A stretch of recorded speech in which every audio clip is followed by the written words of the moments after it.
Assalamualaikum warahmatullahi wabarakatuh. Halo semuanya teman-teman, selamat siang, selamat datang kembali di channel kesayangan kita, channel Ilo Entry. Dan dimanapun teman-teman berada, semoga teman-teman selalu dalam keadaan sehat walafiat, tanpa kekurangan satu apapun, amin, amin, ya robbal alamin. Dan masih bersama saya Ilo, di siang hari ini kita masih akan membawakan kisah dari Mbak Nana Septiana, yaitu Kesumat Putra Wilwa Tikta part 26 atau part tamat. Waduh, akhirnya perjalanan panjang kita ya, 26 part, luar biasa. Dan kisahnya ini terbaik banget. Salah satu kisah terbaik yang pernah saya bawakan. Terima kasih Mbak Nana atas kepercayaannya untuk memberikan kesempatan kepada saya untuk membawakan kisah yang luar biasa ini. Dan sebelum kita masuk ke dalam kisahnya, buat teman-teman mungkin yang baru bergabung, kami ucapkan selamat bergabung. Silakan bisa diklik tombol subscribe-nya dulu. Jangan lupa lonceng notifikasinya dinyalakan agar teman-teman selalu mendapatkan notifikasi dari konten-konten yang akan kami upload di setiap harinya. Dan untuk channel Lilo Entry ini kami upload setiap hari teman-teman, setiap siang ya, jam 12 siang waktu Indonesia bagian Barat.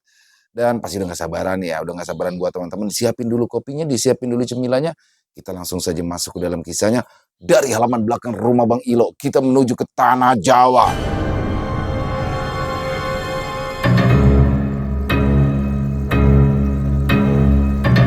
Akhir sempurna dari sebuah perjalanan panjang. Kesumat Putra Wilwa Tikta part 26. Yeah. Di dalam hutan di lereng bukit pada pagi hari, pemandangannya sangat indah. Dari ujung daun-daun dan rumput sampai kepada awan, semua disinari cahaya mentari pagi yang lembut. Akan tetapi, pemandangan tersebut tak bisa dinikmati oleh seorang wanita muda yang berjalan setengah terhuyung. Dia menangis sambil berusaha keras menyeret tubuh lelaki yang berada dalam keadaan tidak sadar. Kalau saja ia terlambat datang, mungkin lelaki itu sudah mati sejak tadi. Bodoh, aku sudah tahu kamu pasti akan mengambil langkah sembrono seperti ini. Apa kamu pikir nyawamu itu tidak berharga? Kinanti memaki-maki, tapi air mata juga terus merebak di matanya. Dalam pertemuan terakhir mereka memang sudah mengucapkan perpisahan, tetapi bukan berarti Kinanti akan melepaskan lelaki sembrono itu begitu saja. Dia mengupas salah satu bocah pasar agar selalu mengikuti Bayu, lalu melapor padanya kemana saja Bayu pergi. Kalau saja Kinanti tidak melakukan itu, mungkin Bayu sekarang sudah jadi satu dengan tumpukan arang. Setelah mereka tiba di tempat yang cukup landai, Kinanti berhenti berjalan. Diletakkannya hati-hati, Bayu yang belum juga sadarkan diri, bibirnya merapat. Kalau menuruti rasa hatinya, ingin sekali ia memukul kepala Bayu untuk melampiaskan kekesalannya. Tetapi sekarang itu bukan saat yang tepat untuk melakukannya. Lagi pula tenaga Kinanti sudah hampir habis karena harus menyeret tubuh Bayu cukup jauh dari tempatnya berada tadi. Kinanti terduduk lesu, mengamati luka bakar yang memenuhi seluruh tubuh Bayu. Mungkin kamu beruntung, karena aku yang memiliki sedikit kemampuan penyembuhan, desak Kinanti sambil memijat-mijat lengannya yang sakit. Setidaknya nyawamu masih bisa aku selamatkan. Tapi matanya menatap muram. Bahkan kemampuan Kinanti saat ini tak sanggup menyembuhkan semua luka di tubuh Bayu. Mungkin lelaki itu akan cacat seumur hidup. Mungkin juga dia akan segera tewas. Sayang sekali kalau sampai wajah tampanmu jadi buruk rupa. Kuharap Ki Pancaprana bisa memulihkan keadaanmu seperti semula. Setelah berbicara, Kinanti mengalihkan pandangan ke sekitar. Seharusnya tujuannya sudah dekat. Ia bersusah payah membawa Bayu ke tempat ini karena pernah mendengar selintangan kabar tentang tabib sakti yang bisa mengobati segala macam penyakit. Kinanti meraba tusuk rambut emasnya. Tadi dia terburu-buru pergi sehingga tidak sempat membawa kepengnya. Semoga saja tabib hebat itu bersedia membayar menggunakan perhiasan rambutnya. Dia mengamati Bayu sekali lagi.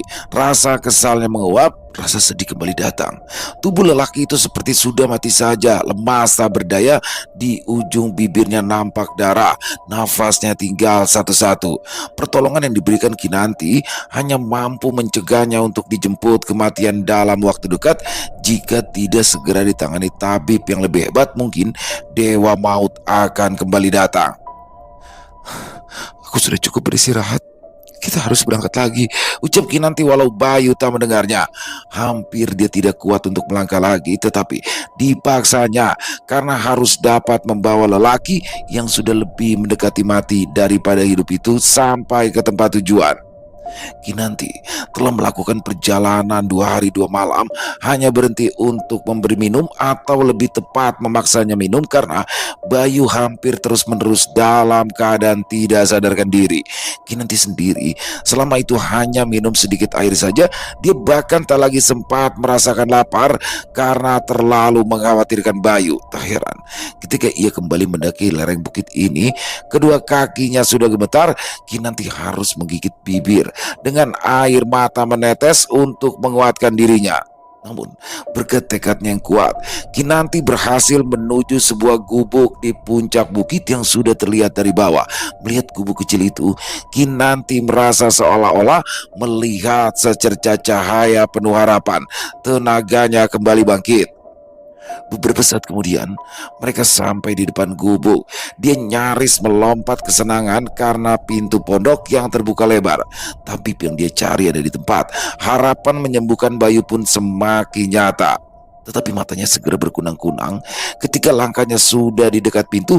Satu tangannya memegang dinding karena pening yang luar biasa. Dikerahkannya seluruh sisa tenaga agar bisa melangkah masuk. Samar-samar dia melihat seorang kakek duduk bersila di dalam pondok. Dengan cepat ia melangkah maju dan berhasil berkata dengan lembut, "Ki, tolong, tolong temanku." Dan gadis yang sudah kehilangan seluruh tenaganya itu akhirnya tersungkur jatuh, kehilangan kesadaran karena terlalu lelah setelah berusaha keras menyelamatkan Bayu. Lelaki tua yang sedang duduk bersila di dalam pondok membuka mata dengan terkejut. Ia sedang bersantai sejenak sebelum turun ke bawah bukit untuk memenuhi permintaan orang yang sedang sakit di salah satu duku. Gadis beruntung. Dia datang tepat waktu sebelum aku pergi meninggalkan pondok. Ia berkata lembut lalu turun dari atas amben. Dia mengangkat si gadis terlebih dahulu, disusul oleh si pemuda yang juga dalam keadaan tidak sadar. Bukan pekerjaan mudah karena ia yang sudah tua dan tenaganya lemah, tak lagi seperti saat muda dulu. Ia berdiri sambil menggelengkan kepala, menghela nafas panjang, memandangi pasangan muda tersebut. Keduanya dalam keadaan tidak sadarkan diri. Kemudian ia menyingsingkan dengan bajunya, mendekati si lelaki muda. Wajah keriput itu tampak sangat terkejut melihat keadaannya yang sangat mengerikan. Bergegas, ia memeriksa denyut nadi dan detak jantung pemuda itu. Kasihan, keadaan tubuh anak muda ini kacau dan remuk. Apakah aku bisa mengobatinya? Entahlah. Setelah memeriksa dengan seksama dan menggelengkan kepalanya berkali-kali, ia kemudian memeriksa keadaan Kinanti dan mengangguk. Kalau yang satu ini lebih baik. Dia hanya terlalu kelelahan, terlalu sedih dan gelisah, menderita lapar dan juga haus. Cepat-cepat, kakek itu mengambil akar yang masih segar, kemudian diirisnya tipis-tipis dan dimasukkan ke dalam panci, dicampur dengan beberapa macam daun dan bubuk buah kering. Sambil mengipasi api arang, ia bersenandung mengikuti irama kipas yang ia gerak-gerakan. Dia tak pernah tergesa-gesa, mungkin karena usia yang sudah tua telah mengajarkannya agar lebih tenang. Dahulu, dia tak seperti ini. Semua dilakukannya serba cepat. Dia tidak pernah tenang, selalu saja terburu-buru.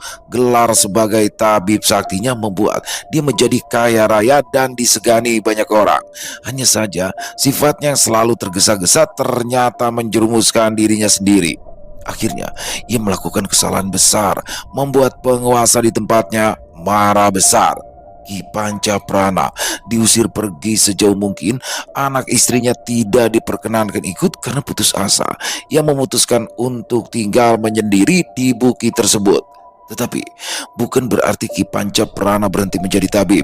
Dia bersedia mengobati siapapun walau tidak dibayar sama sekali. Walau sudah tinggal menyepi, namanya tetap terkenal di seluruh penjuru daerah. Setelah godokan obat itu mendidih, ia lalu mendinginkannya di atas cawan. Dan dengan hati-hati, dia lalu memasukkan obat itu sesendok demi sesendok ke dalam mulut Bayu yang dalam keadaan setengah sadar meneguk obat itu dengan susah payah. Tak lama kemudian, Kinanti pun sadar dari pingsannya, mengeluh dan membuka mata melihat kakek itu sedang menyuapi obat kepada temannya. Ia cepat bangkit lalu duduk. "Tenang dulu, kamu perlu istirahat dan makan." "Saya baik-baik aja, Ki." Kinanti memaksakan diri untuk turun dari tempat tidur. Pada saat itu, Ki Pancaprana sudah selesai menyuapkan obat ke mulut Bayu. Ia memandang ke arah Kinanti sambil tersenyum ramah. "Kamu kuat, aku tahu itu. Tapi kamu tetap harus mengisi perutmu. Aku masih punya makanan di atas meja. Ambillah sebelum nanti kamu ambruk karena kelaparan." Kinanti menggeleng. Ia mencabut tusuk rambut emas yang selama ini sangat disayanginya, lalu diletakkan di kedua belah tangannya, diserahkan kepada kakek tua yang mengamati tingkahnya sambil tersenyum sabar. "Untuk apa ini?" tanyanya pura-pura tidak mengerti. "Saat ini saya tidak memiliki harta lain selain benda ini. Tapi kalau Ki Panca berhasil menyelamatkan dia," ucap Kinanti sambil menggerakkan kepalanya ke arah Bayu, "saya berjanji akan segera kembali lagi ke sini dan membawakan emas yang lebih banyak. Bahkan jika Ki Panca menginginkan nyawa saya bersedia memberikannya asal dia bisa hidup dengan baik." Ki Pancaprana menggeleng. "Itu tidak perlu sama sekali." Kinanti berlutut, wajahnya pucat. "Apakah Ki Panca berpikir kalau Bayu sudah tidak bisa diselamatkan?" "Kataku, ini tidak perlu sama sekali. Bukannya berarti dia tidak bisa diselamatkan. Sudahlah, cepat bangun lalu makan. Setelah tenagamu pulih, kita bisa berbicara lebih banyak." Kinanti menoleh ke arah Bayu yang masih terbaring telentang dengan wajah sepucat mayat. "Jangan khawatir, dia masih bisa diselamatkan. Keadaannya akan pulih lagi. Hanya saja mungkin butuh waktu lebih panjang agar dia bisa kembali seperti keadaannya semula." Kalimat yang diucapkan dengan halus dan serius itu membuat Kinanti merasa tenang.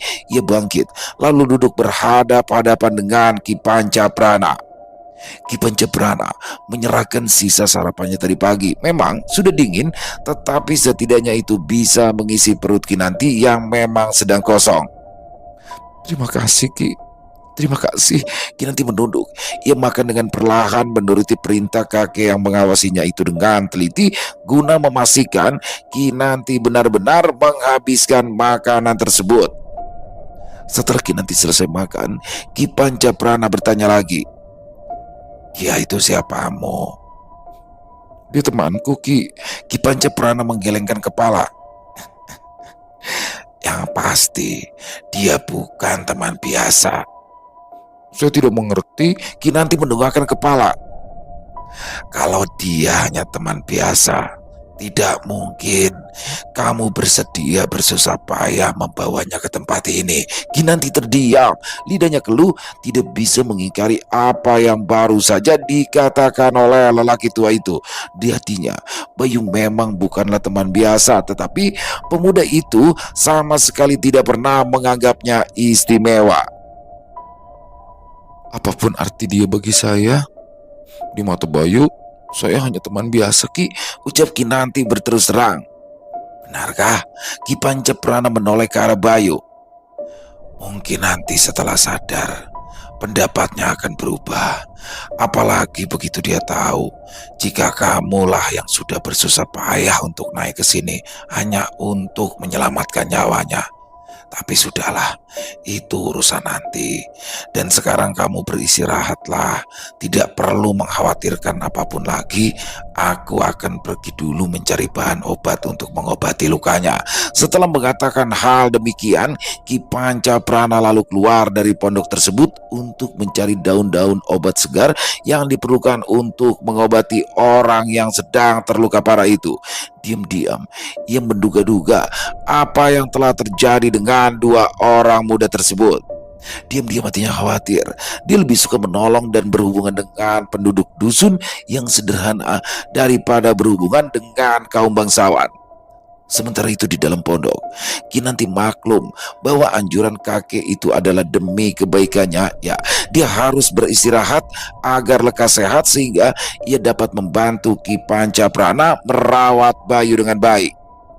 Kemudian dia mencuci tempat makan yang baru saja digunakannya. Lalu membersihkan meja dan ruangan pondok itu. Dilihatnya Bayu yang masih tidur dengan nyenyak agaknya karena pengaruh obat yang telah diminumkan oleh kakek tadi. Maka hatinya terasa lapang dan ia menanti kembalinya kakek ahli obat itu. Setelah matahari naik tinggi, barulah Ki Pancaprana pulang, membawa banyak daun dan akar obat. Kinanti menyongsongnya dan membantunya membawa rempah-rempah itu masuk ke pondok. "Apa kamu sudah istirahat?" Kinanti mengangguk. "Sudah, Ki."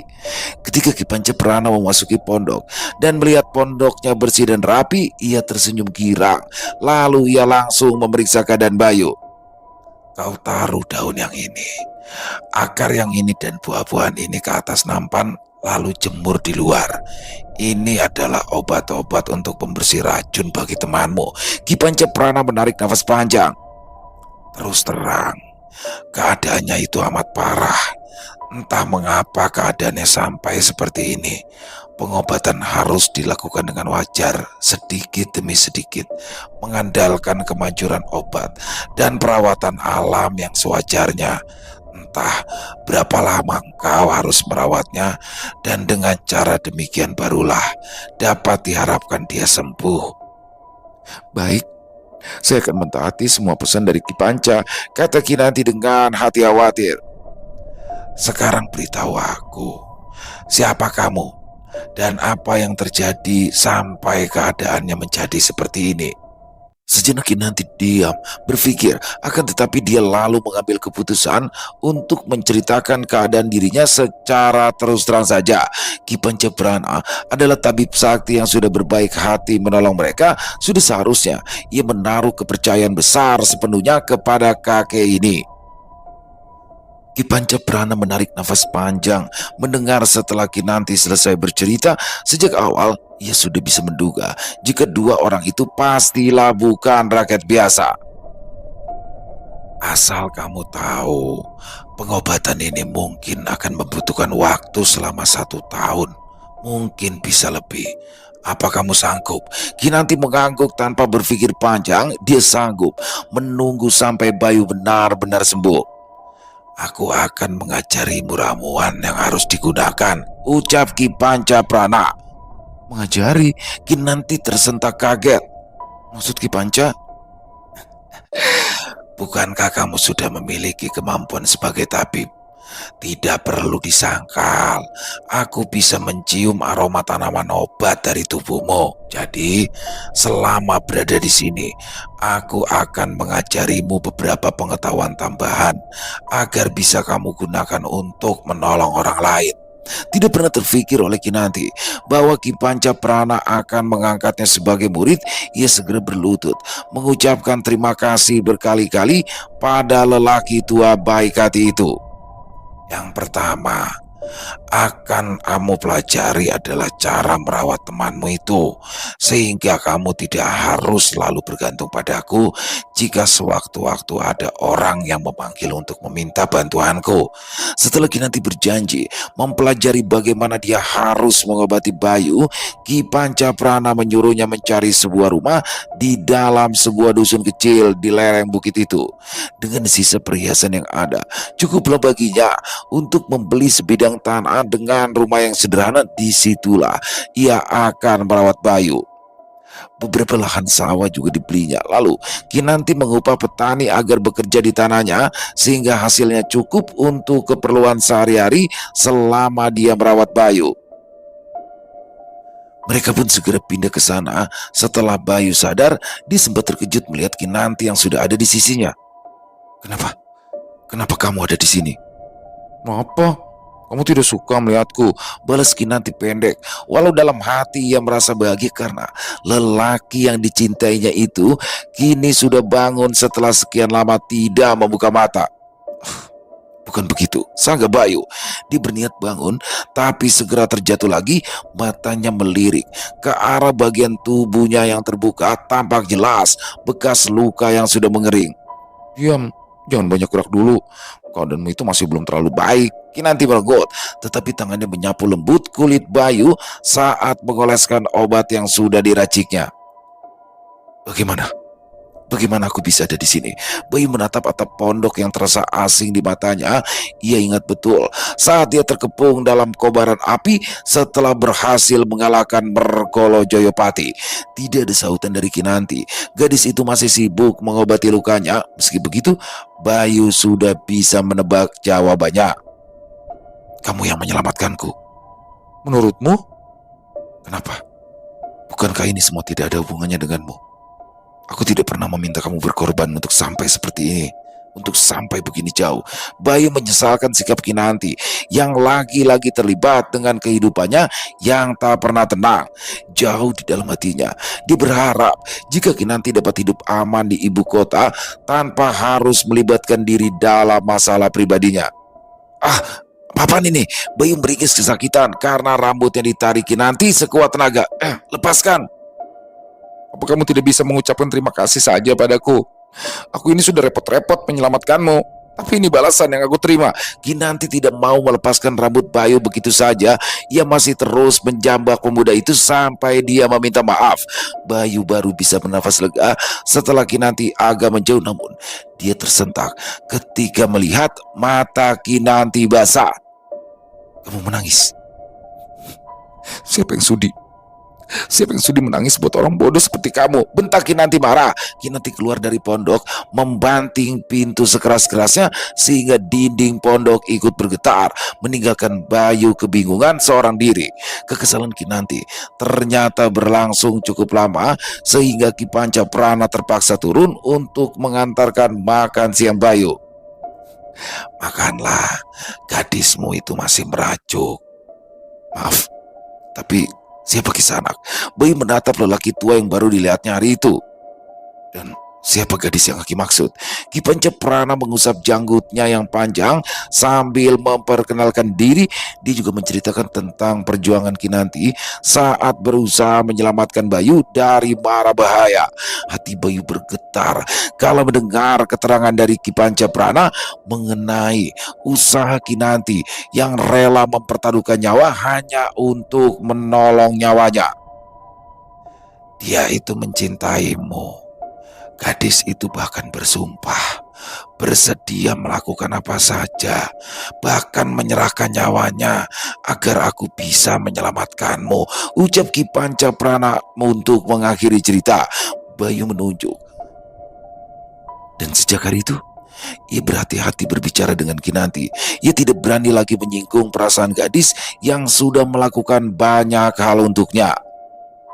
Setelah dapat sedikit bergerak, Bayu pun mulai menulis kitab tentang jurus-jurus yang telah dipelajarinya bertahun-tahun yang lalu. Semua pelajaran yang diterima dari beberapa gurunya yang pertama sampai yang terakhir ditulis dengan hati-hati. Bayu menyadari keadaannya sekarang tak lagi sama seperti dulu. Dia harus kembali berlatih dari awal agar fisiknya bisa kembali kuat. Dengan tekun, sama tekunnya dengan Kinanti yang masih sabar merawatnya, Bayu menuliskan kitab itu diam-diam. Ia berterima kasih karena Kinanti telah memilih tempat yang tepat. Di pondok itu, Bayu mulai merasakan ketentraman hidup. Ketenangan batin tinggal di tempat sunyi ini penuh dengan kesegaran hawa gunung dan sinar matahari. Ki Pancaprana kadang-kadang datang untuk berkunjung, atau kadang-kadang Kinanti yang datang berkunjung ke puncak bukit dan ke pondok kakek itu untuk meminta nasihat tentang pengobatan Bayu. Mereka pun akhirnya menjadi sahabat baik, dan Ki Pancaprana diam-diam kagum akan pengalaman pemuda yang lama berkelana itu. Ketika Bayu mendengar bahwa selain ilmu pengobatan, tetapi Ki Pancaprana juga memiliki keahlian untuk meramal, dia segera membujuknya agar bersedia meramal nasib Bayu. Kalau begitu, apakah bisa kau memperlihatkan garis nasibku ini, Ki? Tanyanya sambil duduk di sebelah Ki Pancaprana. Memangnya apa yang ingin kamu ketahui? Ya, Mungkin hanya sedikit gambaran tentang masa depan, Ki. Bayu mengulurkan tangan, meminta agar Ki Panca membaca garis tangannya. Hmm, Tidak banyak yang bisa dijelaskan dalam garis-garis itu. Hanya ada tanda-tanda bahwa bahaya akan selalu datang melalui keluarga dan teman lama. Maka sebaiknya kalian berdua tinggal tentram saja di tempat ini dan lupakanlah semua masa lalu dan hubungan keluarga. Ramalan yang dilontarkan sambil bercanda itu membekas dalam hati Kinanti. Bayu sendiri membutuhkan waktu beberapa hari memikirkannya. Ada beberapa kerabat yang mungkin merindukannya. Tetapi setelah itu apa? Seiring tewasnya Mergolo Joyopati, mungkin kerabat yang tersisa juga mengira jika Bayu sudah musnah, tidak mungkin ada yang bisa selamat dari kobaran api sebesar itu. Bayu pun pasti akan tewas terpanggang. Kalau saja Kinanti tidak turun tangan. Dia menarik nafas, menghitung deretan hutang budi pada Kinanti yang terasa semakin banyak. Kinanti pun tidak mengatakan apa-apa. Ia membebaskan Bayu mengambil keputusan sendiri walau jauh dalam lubuk hatinya. Ia berharap Bayu bersedia tinggal di dusun itu bersamanya. Perlahan-lahan, sedikit demi sedikit, kesehatan Bayu pun semakin membaik. Dugaan awal Ki Panca Prana itu mendekati kebenaran karena Bayu kini mulai dapat berjalan dan setelah dirawat selama 1 tahun penuh, dia sudah sembuh sama sekali. Tidak ada lagi luka bakar di seluruh kulitnya. Semua anggota tubuh kini bisa digerakkan seperti semula. Beberapa bulan kemudian, Bayu akhirnya mengutarakan niatnya untuk mempersunting Kinanti, membuat gadis itu luar biasa terkejut, tetapi tentu saja menerimanya dengan senang hati. Apalagi setelah Bayu berkata jika dia ingin terus tinggal di sana bersama Kinanti dan melupakan semua masa lalunya. Udara pagi terasa segar, angin bertiup pelan, ditingkahi kicau burung yang terdengar merdu. Cahaya matahari belum lagi terasa, tetapi sinarnya sudah terlihat dari ufuk timur. Kehidupan baru pun mulai nampak. Para penduduk dusun mulai mengisinya dengan kegiatan sehari-hari seiring waktu yang terus berjalan. Tapi ketika hari mulai beranjak siang, semuanya berubah. Dari kejauhan terdengar derap langkah kuda mendekati dusun. Mereka terlihat santai dan tidak tergesa-gesa. Tak seorang pun penduduk yang menghiraukan kemunculan mereka. Memang selama ini warga dusun Tawang Sari merasa tidak ada perlunya waspada karena tidak pernah terjadi hal-hal yang buruk selama beberapa puluh tahun di tempat mereka. Kehadiran mereka pun dianggap sesuatu yang wajar karena jalan dusun Tawang Sari sering dilalui para pedagang besar serta para pengawalnya. Begitu berada di tengah dusun, para penunggang kuda tiba-tiba berteriak memacu kudanya. Semua menyebar ke segala arah, lalu tiba-tiba saja ada rumah yang terbakar. Sementara penghuninya kalang kabut berteriak-teriak ketakutan begitu keluar dari rumahnya yang terbakar. Para penunggang kuda langsung berlompatan turun seraya menghunus senjata tajam. Begitu ada penduduk yang keluar rumah, mereka langsung bergerak cepat menyerang disertai sabetan senjata. Seorang laki-laki berusia lanjut langsung memekik ketika lehernya ditebas golok, sementara dua wanita yang berada di dekatnya menjerit ketakutan. Dua orang laki-laki berwajah kasar telah menangkap lengan mereka sehingga tidak bisa bergerak lagi. Tak seorang tetangga pun yang berani menolong karena rumah tetangga mereka juga mengalami hal yang sama. Lepaskan, tolong! Teriak ketakutan terdengar dari segala arah. Semua penduduk dusun Tawang Sari panik. Para lelaki dibunuh, sementara perempuan yang terlihat menarik diperlakukan tidak senonoh. Mayat bersimbah darah terlihat di mana-mana. Asap membumbung tinggi dari semua rumah di dusun mereka. Kekejaman kawanan perampok itu sudah kelewat batas. Setelah selesai meluluh lantakan berikut penghuninya, maka mereka segera pergi begitu saja. Kawanan perampok datang. Ada perampok, perampok. Orang-orang dusun Semambung yang berada di sawah ladangnya mendadak terkejut ketika seseorang berlari kencang sambil berteriak-teriak dengan wajah yang pucat. Mereka langsung memandang ke satu arah, di mana seorang pemuda tanggung berusaha menghampiri mereka. Kenapa, Leh? Tanya seorang laki-laki setengah baya yang menghadang pemuda tanggung tersebut. Perampok, ada perampok, sautnya. Ada perampok di dusun Tawangsari. Semua penduduk sudah habis dibantai mereka. Seketika, mereka yang bekerja di sawah berlari mendekati pemuda yang bernama Gatot itu. Apa katamu? Lelaki dewasa yang bicara pertama kali padanya menegaskan pendengarannya. Ada perampok, Ki. Ayo lekas kita ke sana. Mereka bukan saja merampok, tapi juga membunuh, juga memperkosa para wanita. Lapor Gatot. Agaknya bukan hanya Ki Mahesa saja yang terkesiap, tetapi juga yang lainnya. Mereka yang memiliki kerabat di sana mulai cemas, maka seperti diberi aba-aba serentak. Orang-orang itu menyambar cangkul dan merapikan letak golok di pinggang, kemudian berlari-lari kencang menuju dusun tetangga. Dalam perjalanan, mereka berteriak-teriak seperti menyumpahi para perampok. Agaknya mereka juga siap untuk beradu nyawa bila memang itu harus terjadi.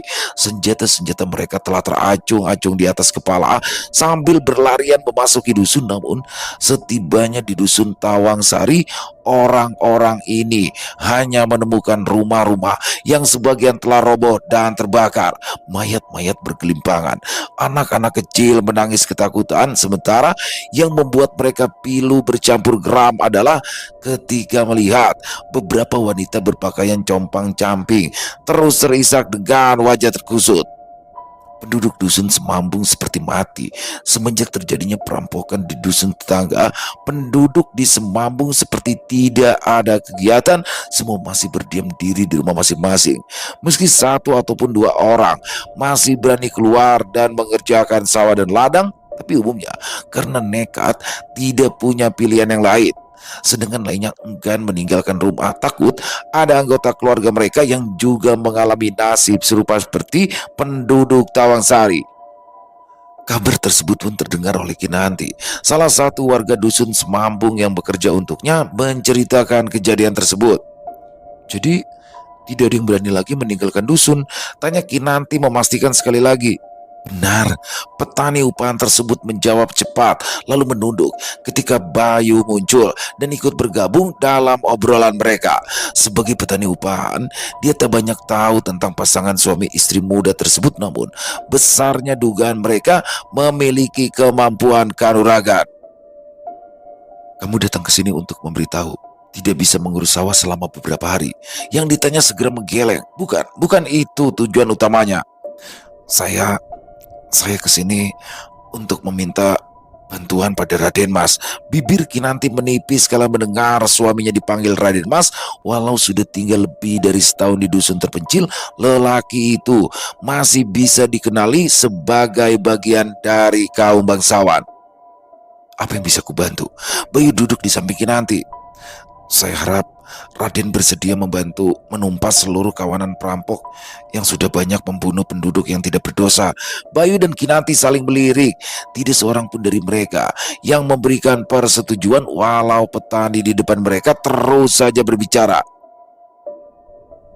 Kabarnya markas perampok itu terletak tidak jauh dari sini, Raden. Saya dan semua penduduk di dusun akan menemani Raden untuk pergi ke sana. Kinanti terus membisu. Sementara Bayu sesekali memberikan tanggapan pada petani yang juga menjadi perwakilan dusun Semambung. Setelah petani itu pulang, Kinanti pun masuk ke dalam pondok diiringi dengan Bayu yang menggaruk-garuk rambut dengan perasaan salah tingkah. Aku tidak setuju kalau kamu melawan para perampok itu. Kinanti berbalik sambil berbicara dengan nada yang ketus, kedua tangannya dilipat di depan dada. Aku belum mengatakan akan pergi ke sana, protes Bayu. Sungguh, dia tidak mengerti kenapa setelah mereka menikah, Kinanti justru menjadi bertambah galak di hadapannya. Dan yang lebih aneh lagi, Bayu benar-benar tidak bisa membalas setiap semburan amarah Kinanti. Jadi, yang bisa dilakukannya hanya membujuk perempuan itu sampai emosinya mereda. Mata Kinanti menyipit. Aku sudah tahu isi hatimu. Bayu menyerah. Ya, percuma berbohong pada istrinya itu. Dia memang sudah membulatkan tekad untuk membantu para warga dusun demi menumpas para perampok. Aku berjanji akan pulang dengan selamat. Jangan khawatir, ucapnya pelan seraya menarik tangan Kinanti lembut. Kinanti memberontak, tetapi Bayu sudah merengkuhnya erat, memeluknya, seraya terus membisikkan janji bahwa ia akan pulang dalam keadaan baik-baik saja. Dia tidak sudi jika istrinya menjadi janda lalu menikah lagi dengan laki lain. Bayu ingin terus bersama Kinanti sampai mereka tua nanti. Bahkan saat rambutku sudah penuh dengan uban dan wajahku tidak cantik lagi, senyum Bayu mengembang. Kinanti rupanya sudah melunak. Dia mencium dahi istrinya lalu berkata, "Sampai kapanpun kau akan tetap terlihat cantik di mataku. Kamu akan tetap sabar, biarpun aku semakin lama semakin cerewet." Kali ini Bayu tertawa. Apakah aku pernah mengeluh? Apakah aku pernah mengeluh punya istri cerewet dan judes? Tepat di tengah malam, Bayu meninggalkan Kinanti yang sudah tertidur pulas. Dia sengaja berangkat diam-diam tanpa sepengetahuan istrinya agar Kinanti tidak terlalu cemas. Lagi pula, ia berniat membereskan masalah perampok ini dengan cepat sebelum matahari terbit. Dia harus sudah kembali ke pondok. Dia pergi seorang diri, berbekal petunjuk yang diberikan padanya tadi siang. Bayu memilih pergi seorang diri tanpa membawa penduduk yang tidak memiliki pengalaman bertarung sama sekali. Bayu menggunakan ilmu peringan tubuh, berlari cepat menuju balik gunung yang menjadi markas para perampok. Ia tersentak kaget ketika baru saja menjejakkan kakinya di tanah. Mendadak saja sebuah bayangan hitam berkelebatan menyambar ke arahnya begitu cepat sehingga Bayu tidak sempat berbuat sesuatu untuk menghindar dari terjangan bayangan hitam itu. Bayu mengeluh pendek ketika merasakan satu benturan keras di perutnya. Dia terhuyung-huyung ke belakang beberapa tombak sebelum sempat mengurangi rasa mual yang mendadak menyerang perutnya kembali. Bayangan hitam itu berkelebat cepat ke arahnya. Bergegas, Bayu membanting tubuhnya ke tanah dan bergulingan beberapa kali. Secepat itu pula ia melompat bangkit. Segera tangannya digerak-gerakkan di depan dada sambil menarik nafas dalam-dalam dan menghembuskannya kuat-kuat. Rasa mual di perutnya berangsur berkurang. Pada saat itu, bayangan hitam tadi sudah kembali berkelebat ke arahnya cepat sekali, tapi kini Bayu sudah siap menyambutnya. Dan begitu bayangan hitam itu sudah berada di dalam jangkauannya, ia segera memberikan serangan balasan. Benturan keras terjadi. Bayu kembali terhuyung ke belakang beberapa langkah, sedangkan bayangan hitam itu terpentar balik lalu berjumpalitan beberapa kali di udara. Bayu meluncurkan dua pukulan beruntun, dilepaskan, disertai pengerahan tenaga dalam. Sebatang pohon besar tumbang karena kuatnya pukulan Bayu. Ternyata kekuatanmu semakin bertambah, Raden Arya Dharmayasa. Bayangan hitam itu berhasil berdiri tegak setelah sempat kehilangan keseimbangan. Bayu tersentak. Ya, dia bisa mengenali suara itu. Dia bisa mengenalinya walau sudah berpisah sekian tahun lamanya. Legiwo, ucapnya tak percaya. Dia tidak menyangka akan bertemu Legiwo di markas para perampok. Sejenak dia mengira jika Legiwo menjadi salah satu bagian dari perampok itu, tapi ia segera menepis prasangka buruknya itu. "Apa yang kamu lakukan di sini? Bentak Legiwo kasar. "Kau sendiri, apa yang kau lakukan di sini?" Bayu malah balik bertanya. "Raden, aku yang bertanya padamu lebih dulu," Legiwo gusar. "Tapi aku juga berhak bertanya." Bayu terus membalikan pertanyaan Legiwo. "Setelah lama tidak berjumpa, tidak pernah kusangka akan bertemu denganmu di sini." Legiwo menggeram gusar lalu meludah ke tanah. "Kurasa istriku Kinanti akan senang sekali mendengar kabar pertemuan kita," kata Bayu dengan agak sinis nada suaranya. Ucapan Bayu itu membuat Legiwo menjadi semakin berang. Dia sudah menduga jika Kinanti jatuh hati pada Bayu, hanya saja ia tidak terima jika mereka berdua sudah menjadi suami istri. Bagaimana? Bagaimana kabar anak istrimu?" Bayu melangkah maju melihat tingkah Legiwo. Semua prasangka baik yang tersisa sudah hilang sama sekali. "Apa menurutmu mereka akan bangga memiliki ayah seorang pemimpin perampok?" "Bajingan, ini tidak ada urusannya denganmu, Ini sudah menjadi urusanku. Sejak anak buahmu merampok warga dusun di sekitaran kediamanku, Legiwo tertawa terbahak-bahak. Sejak dulu, kau itu memang suka ikut campur urusan orang, bajingan. Seketika itu juga, Legiwo melompat menerjang, tangannya mengayunkan pedang panjang ke arah leher Bayu. Tetapi serangan itu memang sudah diduga, sehingga Bayu segera berkelit dengan mudahnya. Kebencian Legiwo yang sudah tersimpan sejak lama membuatnya terus menyerang dengan bertubi-tubi. Pohon-pohon bertumbangan, bebatuan pecah berserakan karena serangan bertenaga dalam tinggi yang tidak berhasil menemui sasaran. Pengecut, jangan selalu menghindar. Legiwo melemparkan pedangnya ke arah Bayu. Lemparannya begitu cepat sehingga Bayu tidak sempat lagi menghindar karena jarak yang begitu dekat. Keris naga lirang melesat cepat melindungi dada Bayu dari serangan pedang Legiwo. Bayu menggenggam erat kerisnya. Pusaka yang sudah lama hilang itu kini kembali menyelamatkan nyawanya. Melihat itu, Legiwo semakin marah. Ia sudah merasa di atas angin karena berhasil memojokkan Bayu, tetapi terpaksa kecewa karena melihat lelaki yang pernah menjadi saingan cintanya itu tetap selamat. Keparat kamu, Bayu, geram Legiwo mendesis sambil menahan kemarahan yang meluap.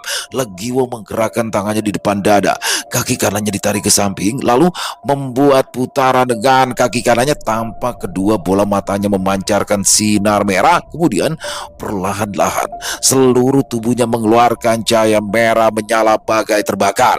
Bayu memandang suram kala Legiwo. Dia tahu jurus itu, ya, mereka dulu pernah mempelajarinya di bawah gemblengan Resi Sukogading.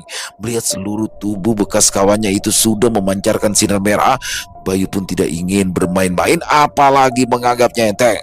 Bayu semakin erat memegang keris naga lirang, sama sekali tak terbebani saat merasakan kehadiran udara panas yang menyelimuti seluruh udara.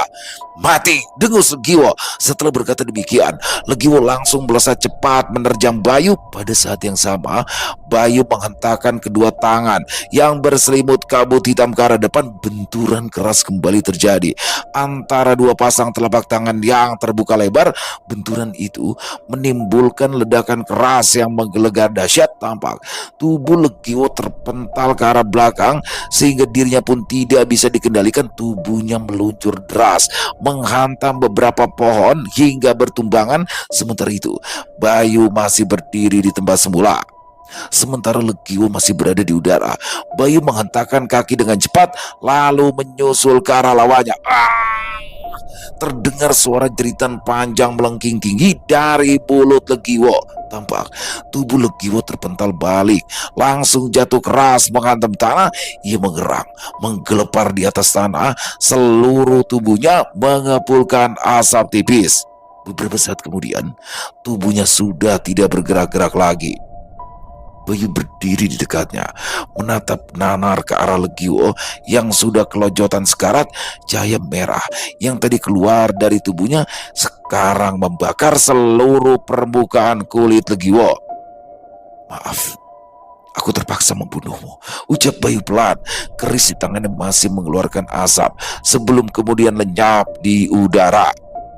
Bayu pun tidak terlalu mempedulikan lagi kemana hilangnya keris naga lirang. Dia yakin pusaka itu akan kembali muncul jika ia berada dalam bahaya. Dia menarik nafas.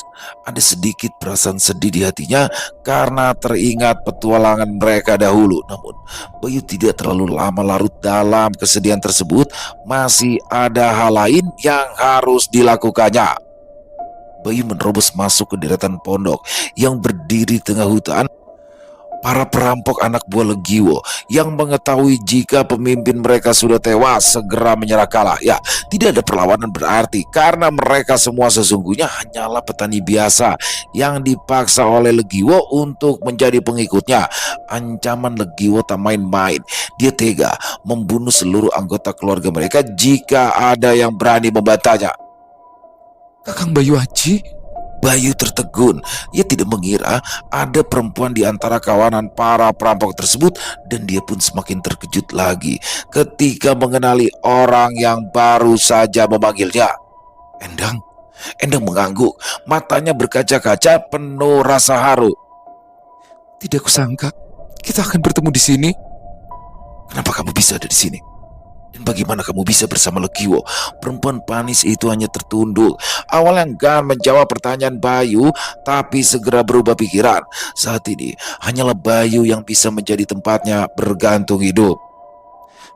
Aku dibelinya dari rumah pelacuran oleh Kakang Legiwo, dan dia menjanjikan hidup yang lebih baik di sini bersamanya. Endang memandang ke sekitaran, bibirnya bergetar karena mengingat nasibnya yang selalu malang. Apa rencanamu setelah ini? Ada banyak hal yang ingin ditanyakan Bayu, tetapi saat ini dia harus melakukan hal yang lain. Endang menggeleng, tangannya resah, terus memilin ujung kain karena gelisah. Kau mau ikut denganku? Tanya Bayu selanjutnya. Dia berniat mempertemukan Endang dengan Kinanti selanjutnya, biar Kinanti saja yang mengurus Endang. Sebagai sesama perempuan, istrinya itu tentu lebih tahu apa yang harus dilakukan. Pada akhirnya, sisa kawanan perampok itu menyerahkan seluruh harta hasil rampokan pada Bayu, lalu satu persatu pulang ke dusun masing-masing setelah bersumpah tidak akan mengulangi tindak kejahatan tersebut. Bayu pun segera pulang dengan membawa Endang, membangunkan Kinanti yang masih tertidur pulas, mencium kening yang basah oleh keringat sebelum memberitahukan bahwa dirinya telah berhasil membasmi perampok yang meresahkan dusun sekitar. Mata Kinanti terbelalak. Ia segera bangun, memeriksa kondisi Bayu dengan teliti, memastikan tidak ada luka di tubuh suaminya itu. Setelah matahari terbit nanti, segera mintalah para penduduk dusun untuk mengambil harta berharga mereka yang sudah kubawa pulang. Bayu menunjuk ke arah luar pondok. Selain itu, aku juga membawa seseorang yang membutuhkan bantuanmu. Kinanti mengangguk, masih setengah tidak percaya jika suaminya sama sekali tidak terluka. Dia tidak mendengar kalimat terakhir Bayu tentang orang yang dibawanya pulang. Sementara itu, Bayu segera berbaring. Dia berpura-pura tertidur walau sebenarnya sedang berpikir keras. Sejak tadi dia ragu, apakah harus memberitahu Kinanti tentang sosok Legiwo yang sudah tewas di tangannya, atau menyembunyikan saja kejadian itu agar Kinanti tidak merasa bersedih. Bagaimanapun juga, mereka bertiga dulunya pernah menjadi teman seperjalanan. Namun, dia tak diberikan kesempatan untuk berpikir lebih lama. Keesokan harinya, Kinanti murka pada Bayu yang sudah berani membawa perempuan lain ke pondok mereka. Bayu terpaksa menjelaskan berulang-ulang kali bahwa dia tidak memiliki perasaan lain pada Endang. Baginya, Endang lebih mirip sebagai seorang adik yang sedang membutuhkan bantuan. Setelah beberapa hari, Bayu akhirnya memberitahukan kejadian yang sebenarnya. Namun, perempuan itu hanya muram sebentar, lalu memutuskan untuk melupakannya. Bukan salahmu. Hanya itu yang Kinanti katakan tentang kabar kematian Legiwo di tangan Bayu. Sementara itu, warga dusun Semambung sepakat memujuk Bayu untuk menjadi kepala duku mereka. Bayu pun tidak diberikan kesempatan menolak, apalagi Kinanti dan Ki Pancaprana mendukung pendapat warga. Dia pun akhirnya bersedia menjadi pemimpin di desa itu bersama Kinanti dan kedua anak lelaki kembar mereka yang lahir dengan bantuan Endang sebagai bidannya.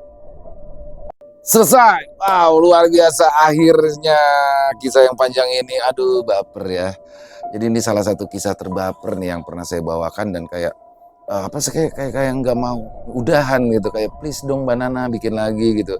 Tapi ya inilah part 26 ini adalah akhir dari segalanya. Dan di part 26 ini, di part ending ini, saya benar-benar bahagia ya. Dan saya yakin juga teman-teman pasti bahagia karena bagaimana Raden Arya Dharmayasa dan Kinanti akhirnya bersatu dalam mahligai rumah tangga. Sesuai dengan ekspektasi. Dan di sini juga akhirnya Legiwo mendapatkan karma atas perbuatannya, dan itulah karma bisa datang dengan cara apapun. Dan bagaimanapun tiba-tiba bertemulah di sini Legiwo dengan Raden Arya dalam satu pertempuran. Ternyata Legiwo menjadi kawanan perampok ya. Tapi ini sedikit saya mencoba membedah ya kisah-kisah panjang ini 26 part. Kalau saya lebih menyorotinya daripada, padahal ini kan Mergolo Joyopati dengan Raden Arya, dengan keluarganya Raden Arya ya untuk titik permasalahannya. Tapi di sini saya lebih tertarik untuk membahas antara Kinanti, Legiwo, dan Bayu Aji atau Raden Arya selama perjalanan. Mungkin ada beberapa teman-teman yang berpikiran bahwasanya "Eh, kok Legio bisa begitu sih? Legio kan orang biasa nih dari awal, orang orang kampung, orang susah, udah punya istri, udah punya anak 2, kok bisa tiba-tiba suka sama Kinanti? Kok bisa tiba-tiba berbuat jahat terhadap Bayu kan sampai mengambil keris naga lirangnya?" Tapi percaya deh teman-teman, ada gitu dan banyak orang-orang seperti Legio. Dan saya yakin juga pasti banyak teman-teman yang pernah bertemu atau pernah merasakan pengkhianatan orang seperti Legio, dan seperti saya juga pernah gitu. Jadi Legio itu kan jadi diangkat ya derajatnya sama Bayu tanpa dia sadari. Bagaimana tadinya dia orang miskin, orang susah, diajak sama Bayu untuk ikut perjalanan ini bersama. Paling tidak kan warganya melihat, oh iya Legio ikut sama Raden Arya bangsawan. Di perjalanan diajarkan berbagai macam cara sama Bayu, diajarkan ilmu kanuragan oleh Resi Sukogading, berarti kan diangkat derajatnya. Dan yang mengangkat, misalkan yang angkat derajatnya segini nih, dia baru diangkat sedikit begini, dia udah ngerasa ngelebihin derajat Raden Arya, bahkan berani seolah-olah kayak nanti itu punya gue gitu, dan dia mengkhianati. Banyak banget orang seperti ini teman-teman, dan semoga kita semua dijauhkan dari pengkhianat-pengkhianat seperti Legio, seperti Mergolo Joyopati dan keluarganya, dan orang-orang seperti Kinanti juga banyak sekali teman-teman. Bagaimana persahabatan, bermula dari persahabatan, karena terlalu lama sering bertemu, akhirnya menjadi tumbuhlah rasa cinta dan akhirnya berkeluarga. Semoga berbahagia ya untuk Bayu Aji dan Kinanti. Mbak Nana Septiana, kisahnya keren banget, dan kalau saya pribadi Mbak Nana, saya pengen ada sequelnya ya, ada sequel dari kisah Bayu Aji, bagaimana nanti Raden Arya Dharmayasa ini berpetualang lagi, atau mungkin anaknya. Intinya saya belum bisa move on dari kisah ini. Keren banget. Terima kasih sekali lagi kepada Mbak Nana Septiana, dan terima kasih juga buat teman-teman ya yang sudah mengikuti dari awal sampai akhir. Kalau memang ada kekurangan saya minta maaf, dan kalau memang ada sesuatu yang kurang pas saya juga minta maaf. Luar biasa sekali, dan semoga bisa menghibur teman-teman semua para pecinta penikmat horor misteri. Dan buat yang suka dengan kisah ini, bisa diklik tombol like-nya ya, tombol jempolnya, boleh juga dong. Ayo dong di-share link videonya ini ke teman-teman yang lain agar juga bisa mengikuti, agar juga bisa ikut baper, agar juga bisa ikut terhibur. Dan buat teman-teman mungkin yang punya komentar lain, bisa menuliskan di dalam kolom komentar, ataupun hanya sekedar saling menyapa, insya Allah kami akan menjawab satu persatu. Buat yang belum subscribe, sekali lagi ayo dong diklik tombol subscribe, jangan lupa lonceng notifikasinya dinyalakan, agar teman-teman selalu mendapatkan notifikasi dari konten-konten yang akan kami upload di setiap harinya. Dan sekali lagi kami mengucapkan terima kasih kepada seluruh teman-teman ya, yang sudah selalu hadir di setiap harinya, yang sudah selalu mendukung kami, karena teman-teman kami selalu bersemangat berkarya di setiap harinya. Dan di akhir kata, saya Ilo mengucapkan permohonan maaf apabila mungkin dalam pembawaan kisahnya ada kata-kata saya yang salah, ataupun ada kata-kata saya mungkin yang kurang berkenan. Saya mohon dibukakan pintu maaf yang seluas-luasnya, dan sampai berjumpa. Walaupun belum bisa move on dari kisah ini, kita besok tetap akan upload kisah baru lagi. Dan setelah ini kita kasih kisah putus dulu teman-teman ya, kisah putus dulu, baru setelah itu kita masuk ke kisah part lagi. Sampai berjumpa lagi besok jam 12 masih bersama saya Ilo di channel Ilo Entry. Salam sehat, sukses, bahagia selalu untuk kita semua. Wassalamualaikum warahmatullahi wabarakatuh.